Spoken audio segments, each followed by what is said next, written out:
Okay mga kaibigan, so ayan, may nagchat. Anyway, magandang araw sa inyo lahat. So meron tayo ngayon, ito po yung aking controversial drawing. drawing na nagawa na po natin sa factory na kasalukuyan pong ginagamit ng ating ARC team, which is Pitts Bike JRT one-way racing team. So ito po yung ating personal na dinesign na head cover, okay, cam cover, kasi meron po akong na-find out na weak part ng isang cylinder head. Ito po yung mismong head cover na ginagamit natin doon sa makina. So ngayon mga kaibigan, ipapaliwanag ko sa inyo yung mga functionality nito, kasi ang iba magsasabi na ito daw ay parang takip lang, so wala daw po itong magandang purpose o kung ano pa man, 'di ba? Pero mga kaibigan, honestly po, kapag ka po nasa manufacturing na po kayo, nasa CNC, dapat po talaga medyo wide po ang inyong imagination at dapat po talaga napapakinabangan nyo na maayos yung inyong mga makinarya, okay? Yung part po ng CNC, yung pag-assemble at yung paggawa is hindi po madali. So kailangan nyo po muna ng napakaraming bagay na i-consider. Like for example, yung magiging form and function ng pyesa, tapos kung gaano ito magiging effective kapag po ito tinesting na. So hindi po ibig sabihin na meron lang tayong gamit ay makakagawa na tayo ng kung ano-ano. Hindi po ganoon yon. So kailangan po natin dapat masubukan kung effective po yung pyesa after natin ito i-design at gawin sa CNC. So ito mga kaibigan, tanggalin ko lang yung balot. At ayan na nga mga kaibigan, tinanggal na natin yung balot, and ito po para po mas maintindihan nyo po na maigi, papakita ko sa inyo ng actual yung pagkakalapat nito sa mismong cylinder head at kung paano po nakaposisyon yung kanyang fins. Napakalaki po kasing tulong ng cooling system ng race bike. So hindi lang po tayo nakasalalay dun sa kulad. Kailangan po natin na yung makina mismo is meron siyang mga breathing points kung saan nakakahinga po ang init. Okay? Teka lang po Ayan mga kaibigan. So kung napapansin nyo po, ito po ay sa cylinder head ng Sniper. At dito po nakatutok yung exhaust. Kung mapapansin nyo po, ito po ay fresh na cylinder head.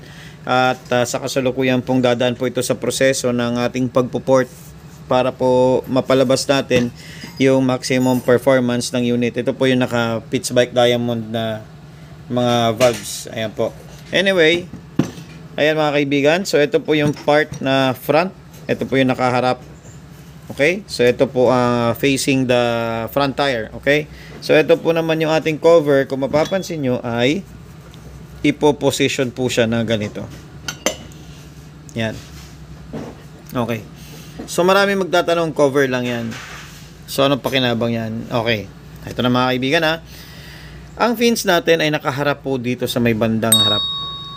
Okay? Nakaharap po ito dito sa may front tire, kung saan po ito ay salubong sa hangin o salubong sa takbo ng motorsiklo. Ang purpose po kasi nitong ginawa natin na cover is higupin po ang init na galing sa ibabaw. Okay?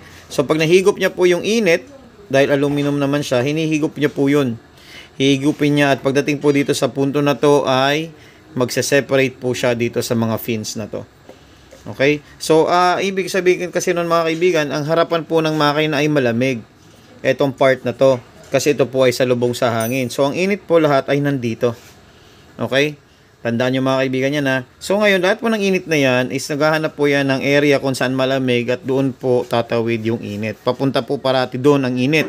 Kaya po ang design niya po ay ganito. So kung medyo may idea kayo sa sinasabi ko, marami nang gumagawa nito na hindi lang sila publicly nagsasabi ng kanilang mga ginagawa dahil ginagamit nila ito na advantage sa performance ng kanilang mga makina.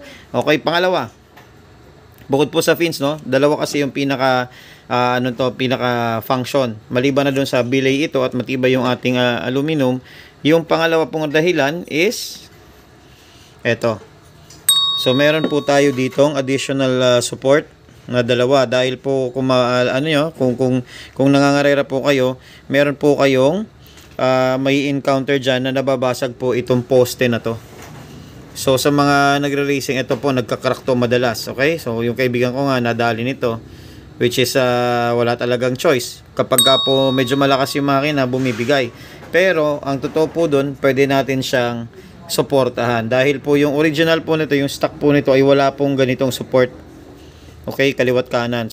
So kapag nilapat nyo po yan, nakayaka po yan doon. Okay, so mga kaibigan, I hope na enjoy nyo po. Ayan na po yung aking drawing. Totoo na po yung aking drawing. At ginagamit na po natin to ngayon sa ARRC, sa buong Asia. Okay, dito po ay exclusive ni Pitts Bike JRT na pyesa. And original po ito, kaya po wala po kayong ibang makikita nito sa market.